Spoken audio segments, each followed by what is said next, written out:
first of all, congratulations on your book, Zeronauts. I think it's too early to say that. We all wait with bated breath to kind of put our hands on it when it comes out in April next year. I noticed that you mentioned about your involvement in the World Wildlife Foundation back in 1961, and I believe at the tender age of 11, you stood up in your school dining hall and sort of passionately persuaded your schoolmates to contribute 2 weeks of their allowance towards the World Wildlife Foundation. What drove you then to kind of support, an organization, like that? And what has been sort of your driving force, towards this movement all these years? Thank you for the question. I'm afraid it's a slightly complicated answer. I think for a lot of people, I showed Lee Scott up from the then CEO of Walmart, who had this very personal moment where climate change or Hurricane Katrina slammed into his business and slammed into his world, and he was suddenly aware of a different reality. And I have to say, for me, it was the same. It actually happened several years before that WWF moment, where I was very dark night out in a field in Northern Ireland on my way home from a supper with a farm labourer back to my parents' house. Why they let me out in those conditions, I have no idea, but there I was. And I suddenly found, aged 6 or 7, all around my ankles, this incredible elastic, slithery feeling. So I put my fingers down, and it was eels, baby eels, going out of the old flax ponds over the hill down into the river. And I knew about the Sargasso Sea. I knew about the life cycle of eels even at that stage. But it was one of those incredible moments of connection. So when I look back, I think that moment for me was a very powerful switching on, a bit like Lee Scott's moment. But when it came to being at school, and suddenly I was paralytically shy as a child, even into my teens. I hated any form of public speaking, but something got me up on my feet, and I never knew what it was until in 1978 I set up this company, Environmental Data Services, and one of the co-founders was Max Nicholson, who was also one of the co-founders of WWF, and he asked me this question: why did you get involved in all of this? What started you? And so I went through the WWF story, and I said, but I don't know what happened. And he said, I do. I said, well, how can you possibly know? He said, we got the front page and then a section into one of the major newspapers at pretty much the time that you're talking about. And as soon as he said that, I could remember going into the library, seeing this newspaper open on a stand, reading it, and thinking I've got to do something. At that time, these issues got almost no media coverage. Now it's saturation coverage. My hope is that the effect of that saturation coverage will be immense number of younger people and others switching on to these issues. And I think that is happening. But I don't think it's happening to the point where we know that there are problems, but we're not actually yet prepared to do the behavioral piece, the cultural pieces, and so on, that might suggest that we perhaps ought. Okay, thank you, John. Simon, you were the first chairman of Singapore's National Environment Agency. So what was your defining moment, if I could ask? Yeah. Actually, I thought I was here to comment about John's talk. But I think actually it was further back. I helped actually start up the SIF. I was telling John earlier that before I was 30, I decided to see the world. And I went off to South America. And, in Singapore, we're a bit closeted. I mean, cushioned from seeing stark differences between rich and poor. Only recently have we really woken up to the issue. But when you travel through developing Asia, or in my case, Latin America, there's sharp differences. So on that trip, actually, I proposed to a young minister at that time, Giorgio, that we start up the Singapore Volunteers overseas. So I came back and did that. And I really, rather than the sort of cuddly animal WWF, I've also been trustee for WWF, so I'm nothing against animals, but I saw the approach rather for humankind.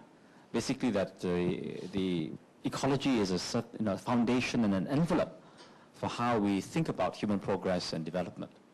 So it's more that angle. I see. And Howard, likewise, I think you've played a key role in the development of Singapore's green policy. Well, I mean, I don't think there was one single defining moment, but I mean, I grew up extremely connected with nature. You know, we used to go out to sea. We used to go diving. I've kind of like snorkeled on some of the world's most beautiful reefs, and you know, I've over a relatively short period of time, maybe 6 or 7 years, I've seen those reefs turn from rich and vibrant ecosystems to virtually underwater deserts. And for me, it was very clear that the ecological cycle, the sustainability of the biodiversity was at risk. And if that's the case, it would naturally equate to the same kind of like cycles for human survival. And then when I was in my teens, I've told this story many times because I've often been asked this, but it not only became an altruistic prospect, but a money-making prospect, an opportunity by embedding some kind of sustainable model that we could make money from it. At that time, landfills were the big issue, just like climate change is often in the press now. Depleting landfills was the biggest issue, and it was featured in a copy of Time magazine. And the big header was, are we all going to drown in a mountain of rubbish? Mm-hmm. And it was well known at that time also that garbage men in LA earn more than lawyers in many cases. So my mother encouraged me to go and study waste management and become a garbage man. But of course, they didn't offer that in any university or polytechnic. So I opted for environmental sciences, and the range actually grew then to look at it on a broader basis and to look at it from a systemic level, and then I mean that including societal issues and behavior being, you know, really the foundation aspects of what we needed to address. Thank you, Howard. Actually, the reason why I asked those questions was, I mean, you talked about bringing those numbers down from 768 to 6, which is quite a staggering reduction. And I guess each and every one of us in this room today is interested in doing our bit. And I think it's important we sort of, try to understand what we can do to kind of reduce that number, which brings me to this model that you've kind of introduced, the 5-dimensional model. It's sort of deeper, wider, higher, longer. So there's a lot to be said there. But is it at all possible to sort of prioritize? I mean, where would we start? Because there's so much to be done there. I mean, what do you have to say about that, John?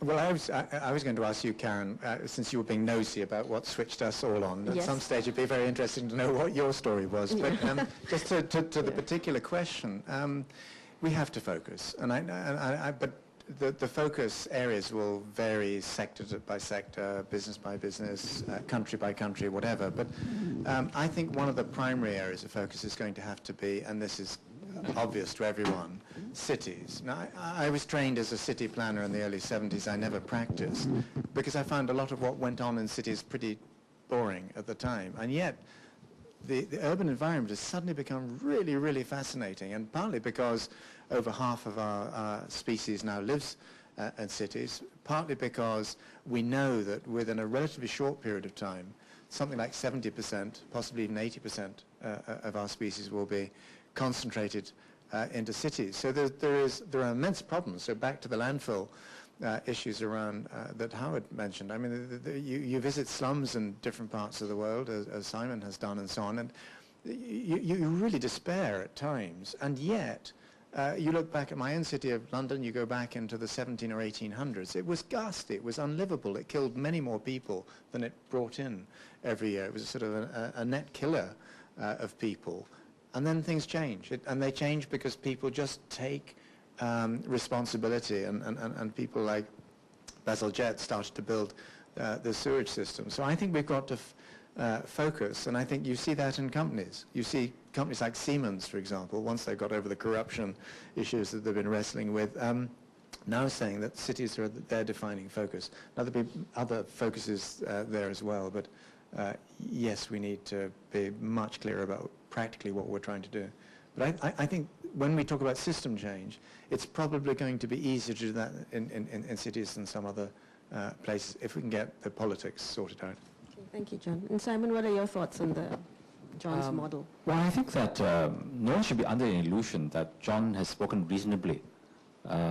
Despite his very mild sort of English method of putting things across, he's actually been very unreasonable in a good way, in the sense that he's trying to challenge us to say that, incremental changes are not enough.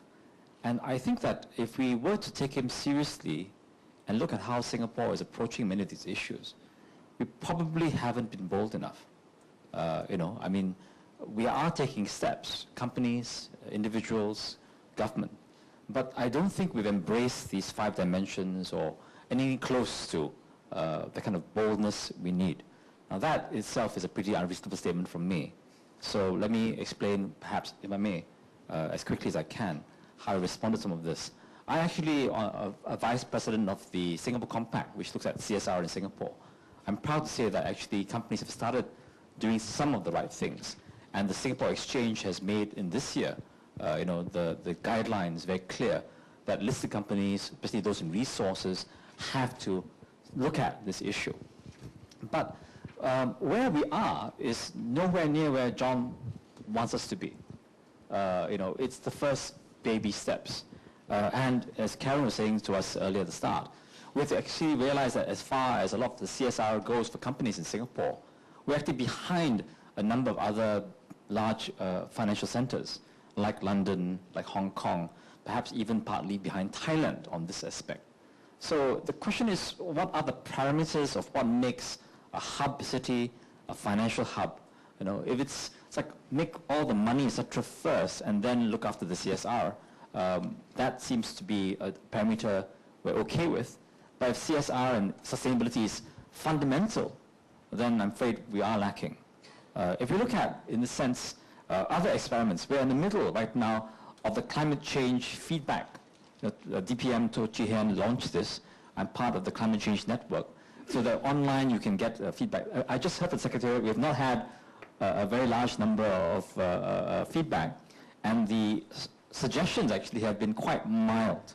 One of the winning suggestions from one of the schools was in the NUS where I teach, was to remove the rubbish bins for a day to make people feel, the pressure of waste, etc., which is a nice dramatic step. But again, not really, kind of systemic changes that John has asked us to think about.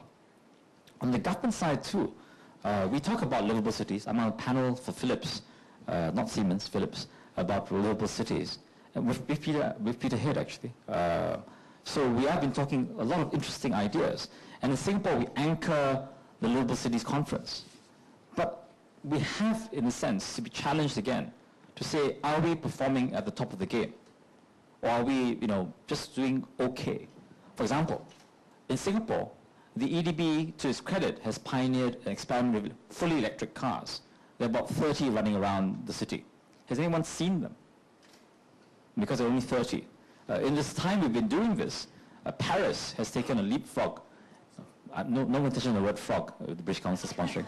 And really, just jumped way ahead of us. In the 30, I had Sunoco is one of the proud sponsors. They pay a lot of money to sponsor these cars. Come up to my office at the World Partnership to show it around to the World Partnership as a green economy practice. So we showed around the partners, etc., what they could do. We weren't allowed to drive it because the licensing by the Singapore government only allows the people who pay for the cars to drive them. But it's a normal car, it's not perfectly electric. And in Paris, basically now this new system, you can just rent them fairly cheaply, and everyone can experience the practicality of having, in a city context, the electric car. So I mean, to credit Singapore, we are taking some of these steps more than we have in the past. And certainly, compared to a lot of cities elsewhere in the world, we are towards the leading end of the pack in most sectors. But in light of what John has challenged us to think about, these unreasonable statements he's made, we seem rather too reasonable. What he called incremental, rather than sort of breakthrough thinking.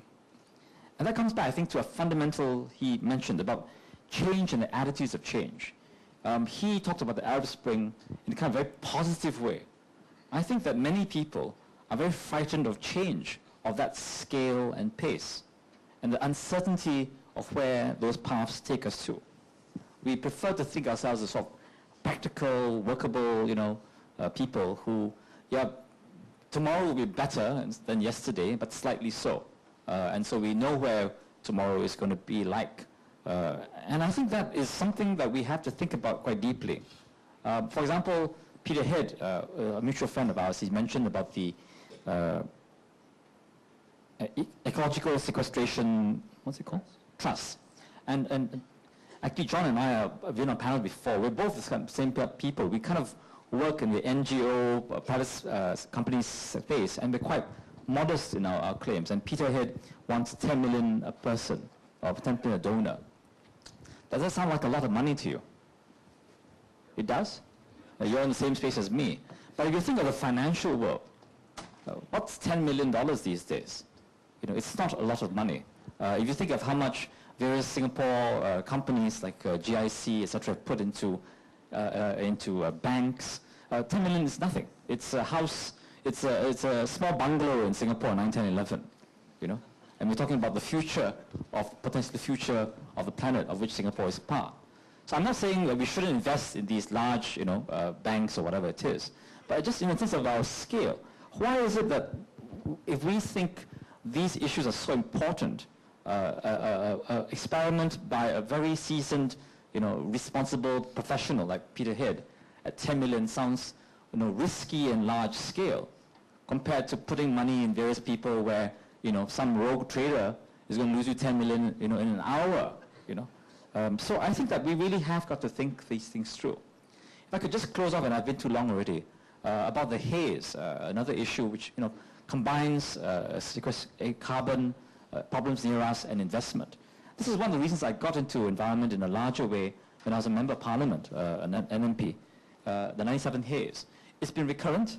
It's gone to the point where the only real way to solve it is to look at serious amounts of money, to work with authorities, local people, invest in poverty reduction, invest in systems that allow them to develop some agriculture without using fire as a land clearing method. And it takes an awful long time. The Singapore government, when I was chairman of NEA, only began to work on the ground in small scale, and it's not been upscaled, and we've not put money on the table. Compared to that, Norway at the moment is thinking of putting $1 billion into REDD+. Now, $1 billion does sound like a lot of money, and I wouldn't put the money in until I was quite sure that the Indonesians wouldn't take the money and also burn the forest. But I think it's the kind of scale of thinking, the kind of visionary thinking that John Elkington has asked us to think about today. And I think there are some reasons to understand that we're not doing it. We're perhaps not even thinking about doing it. Thank you, Simon. Yeah, indeed, I think, John, you had made a statement in your book how the business models in the 19th and 20th century will definitely not suffice anymore. And really, I think we need some really bold, make some really bold moves to kind of really embed sustainability in what we do. On that note, Howard, I wanted to ask you, you now are in charge of corporate social responsibility in the organization that you work for.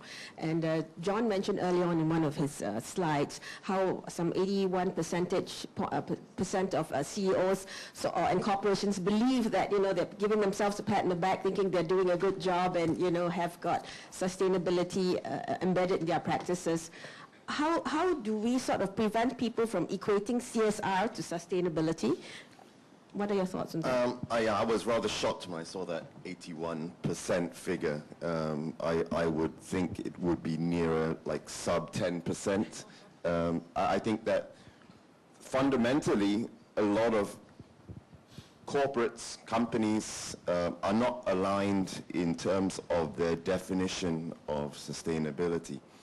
So, I'm currently in the rubber processing industry, okay? We own 2 factories in Indonesia where we produce about 10,000 tons of rubber per month, okay, for the tire industry. And I tried to rally all the other rubber producers to come up with some forum where we could move the whole industry together on a more sustainable level. And there are many aspects of sustainability that were defined. I mean, there's obviously there's the eco aspect, the environmental impact, there's sustainability of supply, there's sustainability of labor, which is a problem in the rubber industry because no one wants to tap rubber trees anymore. And so all these things kind of mesh together into this definition of sustainability. So you've got to define that first. And we've all got to be on a kind of like a semi-level playing field before we ask a company, you know, have you embedded in sustainability? And to a lot of people, it just means doing a bit of philanthropy work, you know, helping out their society, you know, looking at energy reductions in small incremental ways. So I think that the definition has to be put in place. I think the embedment of the whole sustainability concept in a holistic fashion has not been achieved, okay? Paul Hawkins wrote in a book, Ecology of Commerce, you know, what we're doing to be a sustainable society now is equivalent to trying to bail out the Titanic with a teaspoon, all right?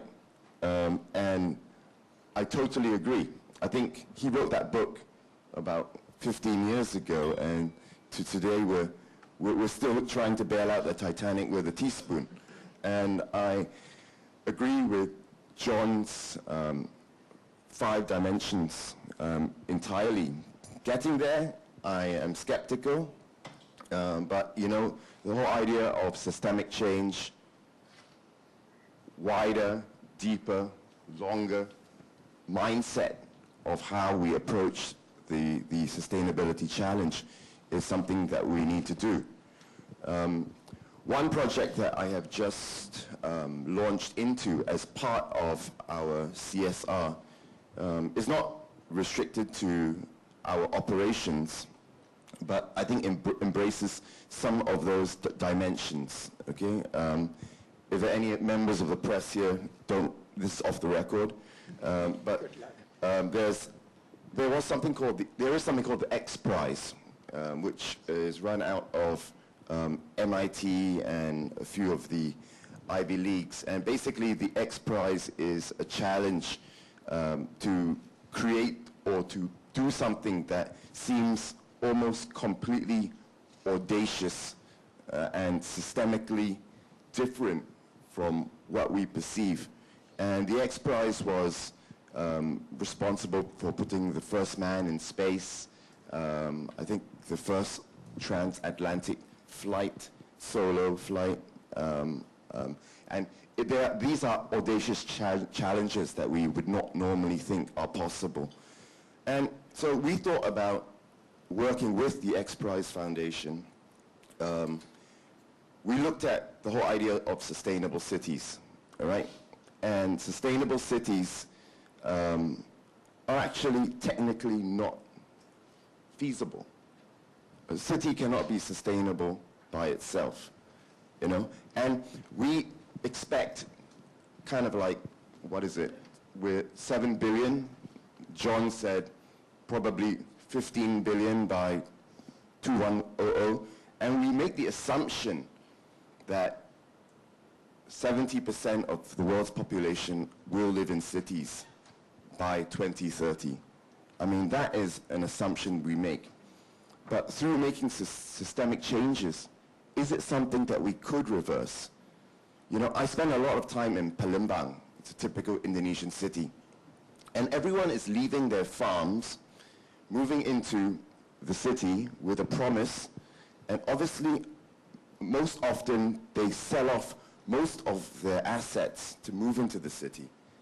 And when they get into the city, the promise is not met. And they have no opportunity to go back, all right? And so you end up with children begging at every traffic light, which that's not the path to a sustainable city. people that can't get jobs turn to crime and all that. But this is the trend. I mean, we have to live up to that. That it's the trend.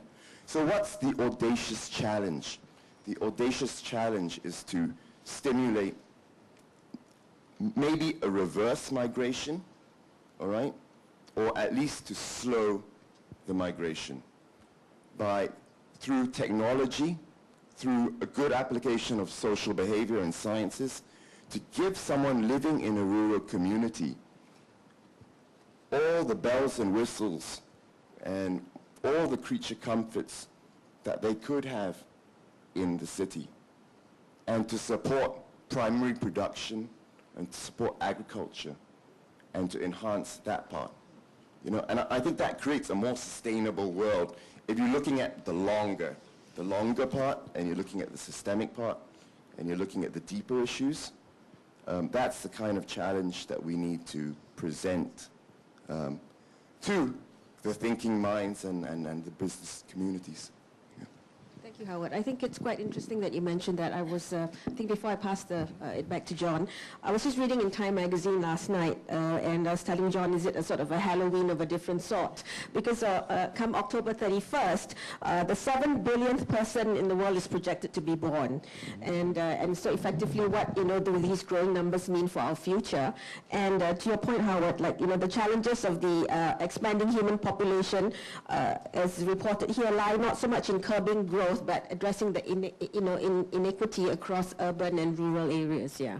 Because as of now, I think about half of the world's population does live in cities, yeah.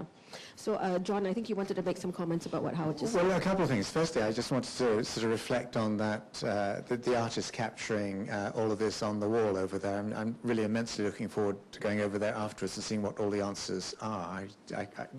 It looks pretty comprehensive, and thank you for doing it. But then, Howard and Simon both said things that I wanted to respond to, but instead of doing that, let me try and do something generic. It would be very easy for people to go away from today's discussion thinking, these problems are so immense, people really don't understand them, no one's really doing very much about them, back to sleep. And I just wanted to pick up on one of the things I've done in the new book is to try and identify, to make this personal, 50 organizations or individuals around the world who to me really express the characteristics of the Zeronaut. And one of them may come, the X Prize is actually in there because they're being insanely, back to Steve Jobs' word, ambitious. And one of the recent things that they launched, many of you will know, is a $30 million prize for the first private company that gets robots onto the moon and has them independently roving around and sending back useful data. What a wonderful challenge, and that's the way that they think. But let me just, people can change. And so one of the people I used to hate, really loathe, was Bill Gates. I've only met him once, but he's a very peculiar man at the best of times. But look at what's happened to him. So we talked about philanthropy, and we talked about, Microsoft's model was basically one where you destroyed the competition, you made a bunch of money, and then typical American thing, you put it, proportion that into a foundation. But look at what Bill and Melinda Gates have been doing with that money. They've been going after, for example, diseases. So smallpox, if you go back 100 years, it looked absolutely inconceivable that smallpox would ever be able to be put back into a bottle in a few laboratories around the world, and most of us wouldn't ever have to think about that. And the Gates Foundation, on issues like polio, on malaria, a bunch of other things, are starting to go for zero targets, trying to drive these ills out of our world. Immensely, insanely ambitious, immensely political in some parts of the world, including Africa, but how extraordinary. And I think we've got to focus not just on the young generation and some extraordinary new people who pop up and do the right thing right from the start, but we've also got to think about some of the people who have done the wrong thing or at least different things for a while and are in the process of conversion and help them with that process. Okay, thank you very much, John. At this point, I'd like to open it up to the floor. Any questions from any one of you on the floor? I see a hand up there.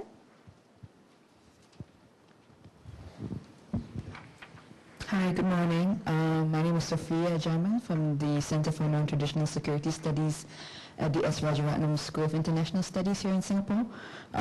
Thanks to the panel for your insights. John, I'm particularly happy you mentioned the interdependence of security issues, because that's what me and my colleagues at the school do study. Referring to one of your earlier slides on capital, I noticed one of the definitions of sustainability, you had 5 categories of capital. I didn't see cultural capital. I'm not sure whether you put that and subsume that under social capital, but what are your thoughts on companies engaging local communities and building on the values and cultural capital that they have? And I guess this would also feed into the superficial understanding of sustainability that companies have. What do you think are the gaps in engaging local communities and community leaders, particularly those communities that don't have the capacity, are basically resource poor? How genuine do you think that relation with companies is, and what do you think can be done to address it further for long-term sustainability? Thank you for the question. I'd love to know more about the work that you do on security and other issues. It's very difficult to be generic, because anyone who works with governments or anyone who works with business or financial institutions know there are an immense variety of different companies, for example. And some of them have learned, and quite often painfully, that good community relations sustained over time with sort of mutuality is crucial. And over time, I think companies in some parts of the world have got better at all of that. But you raise a very important point, and the definitions I put up weren't largely, the bottom one was my own, the others were, the middle one, the 5 capitals, was produced by a group called Forum for the Future. And for them, I think social capital does capture cultural capital, but I think that's, in a sense, inadequate. One of the reasons I went for 3 bottom lines with a triple bottom line is that, I have a brain that can only remember 3 things at the best of time. So if you go to 5 or 6 or 17 or whatever, most of our brains start to struggle. But I think that there is a useful distinction between social and cultural capital. And the diagram, or the table that I skipped over and didn't talk to, was one I did last year for McKinsey. Basically came to us and said, how do you see the social element of all of this developing? And this was a time when people were very excited about social entrepreneurship. McKinsey have just announced that they're building quite a big practice in that space, which I find exciting. But the matrix I put together was, it had 4 cells, and the first one was about mindsets. And I think we've been very good at getting people to think and understand about some of the issues that we're talking about today. But the problem is, when it comes to the next cell around behaviors and behavioral change, we're actually not making nearly as much progress, whether it's on recycling or whatever it happens to be, that we would need to do. There are certain areas like smoking or whatever in some countries where progress has been made. Why?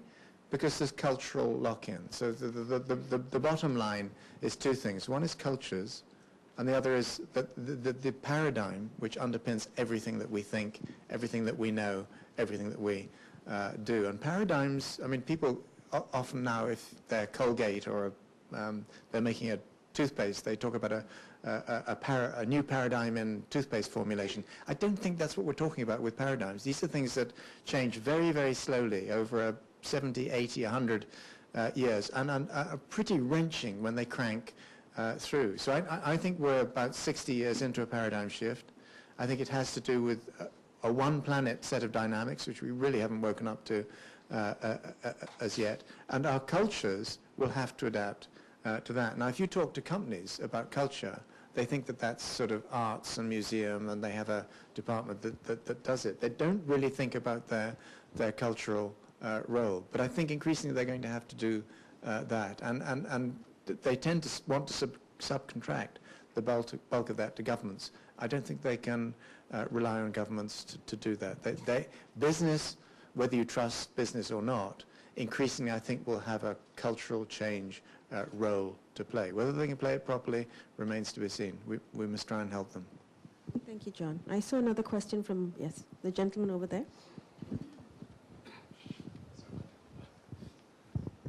Thank you very much. Good morning, and thank you again, John, for another inspiring speech. I'm really thrilled to note that the Republic of Singapore is one of your 50 stars, because I choose to live here, and I'm thrilled that I do. Ex-Australia. And of course, as you know, Australia's just gone through this whole thing about carbon taxes and stuff. Is stuff like that likely to be any lead, if you will, for the systemic solutions that we're looking for? Or is it more, for example, looking at Howard's example and indeed your example of X-Prize and corporations looking for things? What's the interplay between those things? Well, again, I mean, it's not either or, and you know that. And I think what's happened in Australia is immensely exciting, very hard fought politically. I still remember when I first went to Australia in the late 1980s, where the green agenda was still seen to be pretty peculiar by most Australians until the ozone hole came up over Melbourne. And I just remember the switch in people's attitudes there. But you know, on issues like carbon, I think Australia's emerging stance is immensely exciting.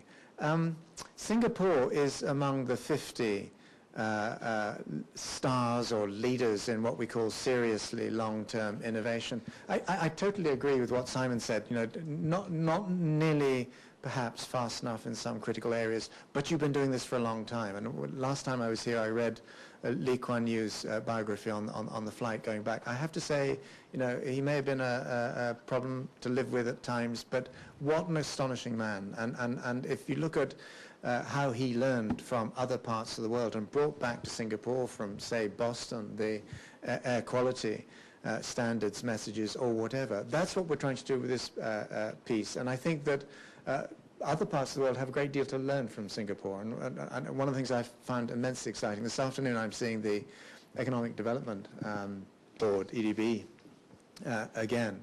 And you see different parts of what goes on in the sort of ecosystem here, playing a much longer game than you often find in other parts of the world. So it's exciting to be here.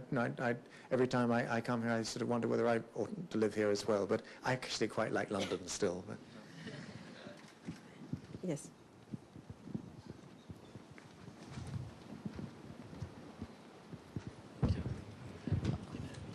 Yeah, thanks again for the panel to share your experience. It's really exciting. I have a question. I just picked from John's slides whereby you have the individual and business acting and thinking more long term. And I find it astonishing that government are really ranking low in that chart. So I just have a question like why is not government thinking like acting more long term for the sustainability? And in an ideal world, what can they do?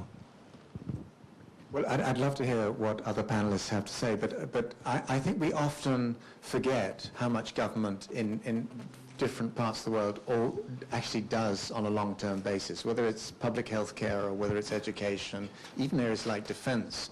I mean, governments do think, they're forced to think longer term, but the very nature of democratic politics pushes short-termism. We all, I mean, in different parts of the world, it's very clear, and that's infinitely worse when you get a period of deep stress, as we have in Europe. And you look at these leaders and you think, why can these people not see what's coming at us? Why can they not have the courage to address some of these deep-seated issues? So the government reading is something I sympathize with, but it wasn't our reading. It was something that experts around the world said. But having said that, I think those experts were largely from Europe, North America, Japan, probably Southern Africa, but it isn't a proper representation of the entire world.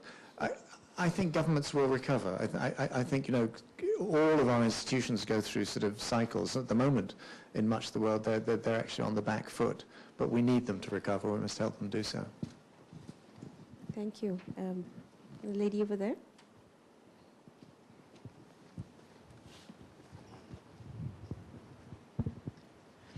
Hello, thank you for this interesting presentation and the panel discussion. What came to my mind when I was listening to what you were saying was related with the corporations and in general business, because by definition they are profit-oriented. And I miss a little bit this appeal or some kind of projection about what can actually make corporation to change their way. Because if we need systematic change and it has to be long-term oriented and so on and so forth, it's not enough to wish or assume that yeah, it will happen because there would be nice people that would decide to change the way they are operating. So if you can share any ideas and how actually to measure whether it is really sustainable, because I also met some other panelists during other events here and actually in this building, and they're all saying that they're changing indicators according to the countries and so on and so forth. So also the measurement is flexible, I would put it that way. So I would like to hear more about this from you. Yes, John, please, yeah. Well, let me be specific. Is anyone from Nestle in the room? Many people in business are not terribly nice. The person who used to be CEO, now chairman of Nestle, is a pretty powerful character, Peter Brabeck. And I say this because I've already identified that I sit on an advisory board within Nestle, with both the chairman and the CEO as members of that advisory board. The reason I'm on that advisory board is twice within 18 months I very publicly challenged the CEO, now chairman of Nestle. Now normally people like that then go off in their limousines and try and get as far away from the nuisance as they possibly can. In this particular case, within 4 months of the second challenge, Peter Brabeck called me and said, look, I'm setting up a new advisory board, I want you to join it. And I'm coming to your question of metrics and money and so on in just a moment. And my response to him, almost verbatim, word for word, was, but this is what the system always does when it's challenged. It tries to embrace the nuisance, the menace, and then sort of surround it with, if it can't kill it quickly, it just, with scar tissue and suffocate it.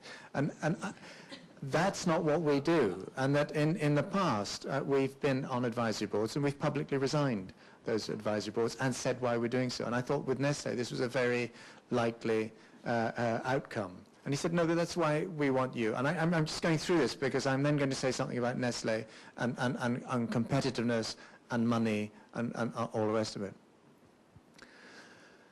So, one of the reasons why Nestle has changed is because it's been an immensely successful company, as many of you will know. It's now the world's largest food company over a very long time. But it's been pressured by social and activist groups in different parts of the world for a very long time on baby milk and issues like that. And it could have outrun a lot of that. It could have defended itself against those sorts of issues. But it's recognized that strategically, if it's it's 140 years old. If it's going to survive for the next 140 years, it's really going to have to rethink everything that it does. And so if you take the water issue, it's become an absolutely critical keystone issue for that business, as it has been for Coca-Cola and various other major companies. And so what Nestle have done is to identify just 3 areas where they think they really need to focus. And they're nutrition, their water, and their rural development. And they're really trying to put their muscle behind those sorts of agendas. Now, if you ask Peter Brabeck, he'll give you the numbers. He'll talk about the market opportunity space. He'll talk about the risk from water availability issues and so on. And I can give you other examples like that. And increasingly, it's a growing number of examples. One final one. If normally, because I've done it in Singapore before, I would talk, for example, about General Electric, where many people thought GE were just doing public relations when they announced their Eco-Imagination initiative, until they saw $70 billion worth of revenues in a recent year. This is serious business. It's still relatively small by GE standards. So we can go through some of those cases, but in the end, it's not really about money. It's about whether we have a planet that is livable, survivable on, whether business has a social license to operate. And I think we are very precariously close in some parts of the world to a period like the 1960s, where business and capitalism are suddenly seen to be unacceptable. We do not want these people in our community, and even with high levels of unemployment, very, very close into that sort of shift. And I think quite often it's that calculus that is driving the change rather than a sense of immense profits to be made.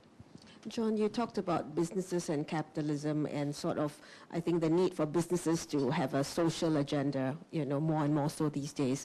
So the concept of social entrepreneurship, I think we were chatting earlier on, it's a relatively nascent concept, but still, I think, relatively little understood or misunderstood oftentimes. How would you define social enterprises, and how can businesses in general start to operate more like social enterprises? Well, we're creatures of fashion. We like the new terms, we like the buzz phrases and so on. But when Simon was traveling through Latin America, he would have come across, I'm assuming, but you would have done, quite a number of different organizations, many of them church-based, which did social good work. Whether or not you approve of the philosophy and the rest of it, but they tried to do good work. So social enterprise has been around for a very, very long time, hundreds of years in different formats. In the last 10 years, it's become more fashionable, and it's become more fashionable partly because there's some extraordinary individuals out there. I've already mentioned people like Bunker Roy or Muhammad Yunus or whatever, organizations like the World Toilet Organization here in Singapore. So people can now look at some of these examples and begin to understand. But part of what we do is to try and bring some of those people into major, well, we're talking about Allianz, the work that we're doing at the German Financial Services Group, who are putting their fast-track executives now through not simply courses on Six Sigma quality, but also social entrepreneurship. So social entrepreneurs are being brought in, we're bringing them into the businesses in different parts of the world, exposing these fast-track executives to these extraordinary change makers, but then taking selected people from Allianz back into the social enterprises, including the World Toilet Organization, to help them develop financial systems and so on. So to me, any company that's doing reasonable work is a social enterprise, but social entrepreneurs are a rather distinct group of people who are trying to achieve at scale social benefits which most companies would see as quite distant from what they do. And then just finally, there is this new breed of people that we would describe as social entrepreneurs. People who are being entrepreneurial inside companies. And there are a growing number of those, and they're a very fascinating breed. But thank you. Simon, any comments on how we could promote social entrepreneurship in Singapore? Well, I think that one of the challenges is the broader challenge of entrepreneurship in the first place. I think that Singapore has become very successful on a kind of top-down, sort of very corporate structures, and the people have responded accordingly. I think many people are much more comfortable sort of knowing what the terms of references are, what their bosses want them to do, and then keeping to that script quite dedicatedly. And that's, the diligence, etc., should not be knocked. That's a strength. But it does mean that we are not particularly geared towards that spirit of seeing, new things that need to be done, the daring, the adage, it's easier to seek forgiveness than permission. I think those things, the risk-taking in that sense of Singapore, whether within the corporate structures or completely on your own, I think have been a consequent loss, a sort of trade-off. And I think that's where I got a little bit worried for Singapore going ahead. John has suddenly said that Singapore is one of the 50 lead. I think we've gotten there, but the question is, once you're in the front row, there aren't that many places you can go to and learn from. You've actually got to start figuring out how to lead from the front. And that means a willingness as a nation, as a people, to really say, we'll do some silly things because some of them might work out and others might not. And we do need, in a sense, to push ahead. What are the drivers for that? I do think the government is still able to think long-term, which John said earlier, and it's good. But I think they need to probably be more diverse in the kind of problems they see coming. The resource questions, they do see them, so that's one reason why I think with water so clearly a scarcity in Singapore, they have, in a way, the parameters for private sector, researchers, etc., to really create a water hub. And now we see the benefits. And we'll go further, I mean, because right now water is rather energy intensive, and we've got to solve the systemic issues. I should confess I'm on the high flux board, and I've been an admirer of Olivia Lum's entrepreneurship for very many years. But I think in other fields, we don't see carbon, to go to the Zeronaut thing, we don't see carbon as a restricted resource. We've treated energy and energy pricing, mine is quite high now, as something that we will try to keep low. And I think that's some of the various things we need to change. The question is then what are the drivers that change? And I think that's where the sentiment of people as drivers change, not the short-termism, but the human issues. That hasn't come true. I think a lot of the CSR steps we've taken, or sustainability changes at corporate level, it's been largely because of supply chain issues or buyers and expectations outside of Singapore. Singapore stakeholders, Singapore shareholders are still not very awake and not very driving the changes. Yeah. Thank you, Simon. And Howard, I mean, John talked about the concept also of social entrepreneurship, whereby people like ourselves that work in corporations can also do our bit to kind of promote, sustainability. What are your thoughts on how corporations, how we can do our part also to kind of promote social entrepreneurship? Yeah. I think, putting the social capital within your broader bottom line, is something that not a lot of companies, especially, small, medium-sized enterprises and all that, they're really struggling to keep their head above water. And if you talk to them about social capital and environmental capital and all that, they tend to respond to you. They tend to snap back at you and say, hey, I'm trying to swim here. You're trying to hold me down underwater. And so, that's a challenge. And typically, it's slightly larger, medium to large size enterprises that do a lot more to kind of like be inclusive of the social element on the bottom line. And it starts, I guess it starts internally, for a corporation. Not saying this is something for, I think whether you are government, corporate, or NGO, it's something that, we need to look into, yes. But as a corporate, typically we've started it internally. We try to be inclusive in recognizing everybody that we hire. Give you an example, in one of our factories in Indonesia, we only employ 300 people, but we also house their families, which includes, so the footprint's probably about 4,000, right? Because it's like a village. They have no access to clean drinking water.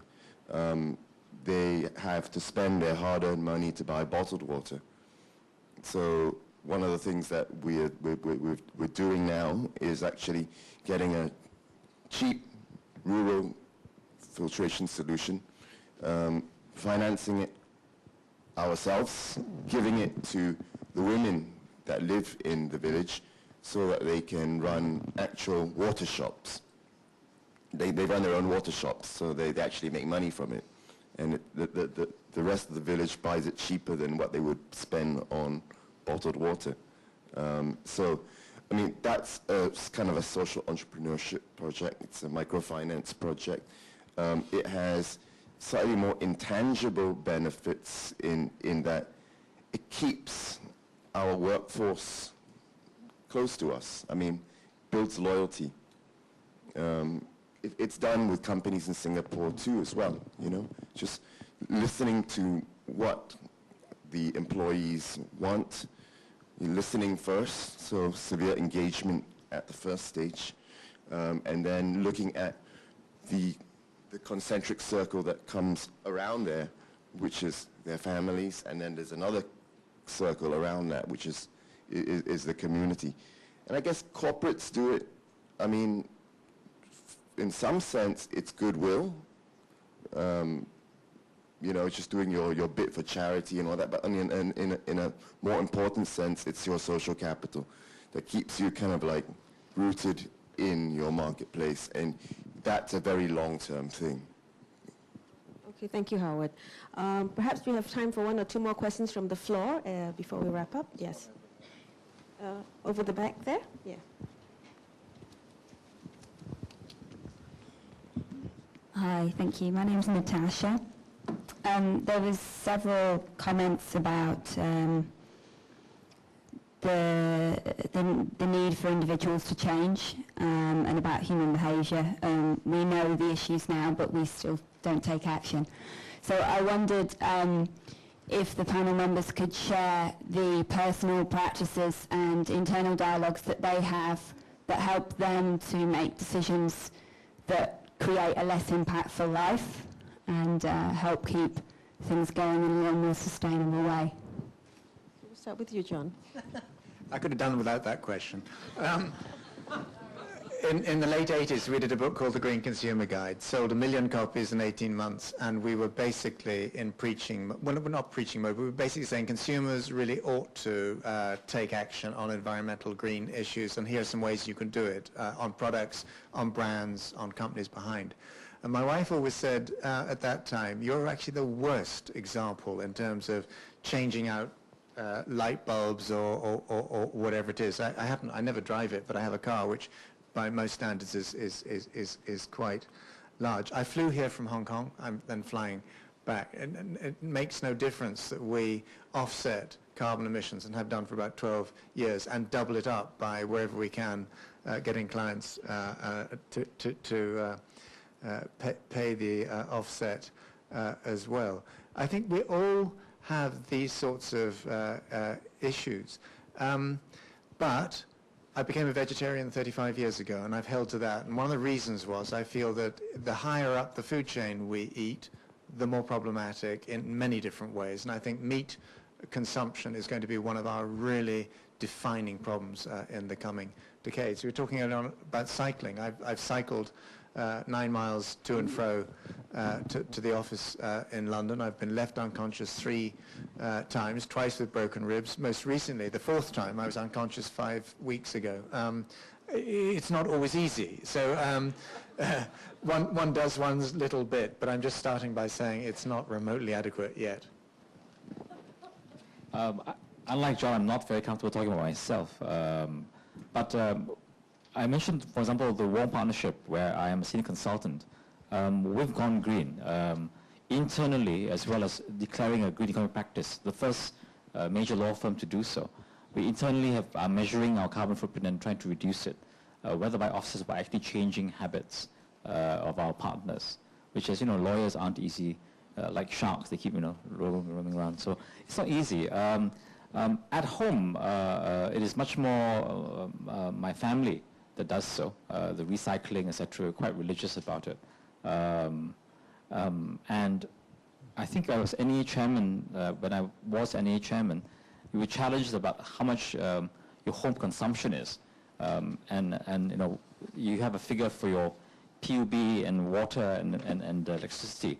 And at that time, my electricity bill was about $80 for the month, which I think is quite low. We've recently gone up to $100, and we're kind of having an inquiry at home why this, has gone up, whether it's actual consumption or actually just pricing has gone up in Singapore. So we do try, and we've got a family car which is a hybrid. I must confess that I myself have a very old, sentimental reasons, very old car. I've had it since university, but it's a very small engine, so it doesn't do too badly compared to the new cars. So I mean, and we do try, but I mean, this is where people, even those small incremental things I've thought we do, people tend to see us as strange. So I'm not sure. I don't mind being seen as strange, but it's sad that it takes so little to see people as strange. I remember once when I was NEA chairman circulating this article about the UK, where sort of nearby neighbours would kind of get together and discuss their environmental footprint. How much rubbish did you recycle this week? And as a secretary among my NE staff, they thought this will never take off in Singapore. Must be completely nutters to do this. Yeah. Well, we lost an empire. We had to find something to do. Yeah. But that's the point. I think to break paradigms, to shift systemically, you've actually got to be willing to do to seem strange until the rest catch up with you, or you're left unconscious on the roadside. There's a condition called transference, which a lot of psychiatrists used to experience because they used to talk to a lot of mentally unstable people, so there was a higher probability of them as practitioners becoming mentally unstable. And I think the whole sustainable lifestyle works in the same way. That is that transference. What it boils down to is basically walking the talk. If you walk the talk, the people around you will start to walk the talk too. I didn't actually start off as a very eco-minded or habit-forming person, but for 15 years I was with the Singapore Environment Council. 3 of my ex-colleagues are sitting at the back there. Hi. But they are all very passionate people, and you see them bringing their disposable, reusable containers to package their lunch. They bring their lunch from home. They cycle to work. And all of a sudden, anyone that comes into connection with that kind of behavior starts to think about it and starts to do it themselves. And then it doesn't become inconvenient anymore. It becomes a way of life. It just becomes easy peasy. It's your first nature to do something, to cycle to work, or to look at energy efficient options in everything that you do, to be very conscious of aircon temperatures and all that, and more. It's quite cold out here. Yeah. I know. I'm actually quite cold. And more importantly, to speak up about it. Not just to be a silent one, but if you know that something's against the grain, to open your mouth and say something about it. Thank you. I'm conscious of time here, and I think we're really grateful to have John here this morning together with Simon and Howard. Thank you so much. Just any final parting words of wisdom for us before we kind of adjourn for the day, for the morning? Not wisdom, but just admission. I always say I don't get jet lag. But sometimes my brain slows down slightly, and it only occurred to me about half an hour ago, and I've been looking for a way of saying it, that sitting in the front row here is Goddard van Hardenberg, who was actually, for me, one of the early examples of a Zeronaut with the Formula Zero initiative that you developed, and I think it was immensely exciting. In fact, a number of years I used a slide that you developed of a Formula One car, hydrogen-powered with Greenpeace branding along it. And I think in the book, thanks to Goddard being quite open and honest about that experience, I look through his eyes at the shift from hydrogen in very short order to electric vehicles. And so, where these entrepreneurs, these intrapreneurs, are taking really big risks, because we're in one of these moments where the ground can shift around us really, really remarkably fast. But just to honor what you've done, Goddard, I think it's been immensely exciting. And just to encourage anyone who has 10 minutes to pick up a copy of that report outside, and to please, halfway through that link, just try out that test, because the more people we get to do that, the more we'll build a sense of how actually we build our collective and individual future quotients. But immense thanks to SIF for actually making this possible. I've enjoyed myself immensely. I hope it's been helpful as well. Thank you, John. Simon. I'm not sure I could add anything after John's closing, but just while systemic change is the key, I think working from a good foundation, as you see in many places in Singapore, I think is really the place to start. So the question is what we do now. And I think that you really have to start to fuse the two, the business, the profits, as well as the good causes. I'm on the Global Advisory Board for Toyota. I think that they have, one of the stories about that, a transitional effort to move to hybrid cars before electric cars come. They've also bought a share in Tesla, which is a leading electric car company.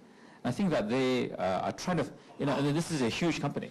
So it is not something that's only being done by, startups in a garage somewhere. It's really something that big companies have to figure out how to move in this direction. And I think for many people in Singapore, I think similarly, I don't want to paint that reasonable steps are the difference from systemic leaps. They could come together. And I think that that's what we need to do. All right, thank you. And Howard? I don't really have much to add, but I'm looking forward to getting a copy of your book when it's launched. Coming from whether you're corporate or any side, I think that the systemic change is crucial. I will agree with both John and Simon. I think that on the policy point of view, whether it be corporate or government, I would just, or for our own company, I would like to adopt Stan Chart's tagline, which I think is fantastic, which is here for good. And it's not only being a goody-goody, but that gives you that sense of the longevity that we have got to look much more long-term. Yeah. Thank you. And I think, John, thank you so much for, being with us this morning. I think you've left us with a very strong sense of that. I think we have to think big, think bold, take big risks. And I think it probably would be riskier not to do anything, than to do something. So I think each and every one of us in our own ways, in our own corporations, in our own day jobs, I think probably need to kind of take a cold, hard look at the urgency of the challenge at hand. So thank you very much. Thank you very much.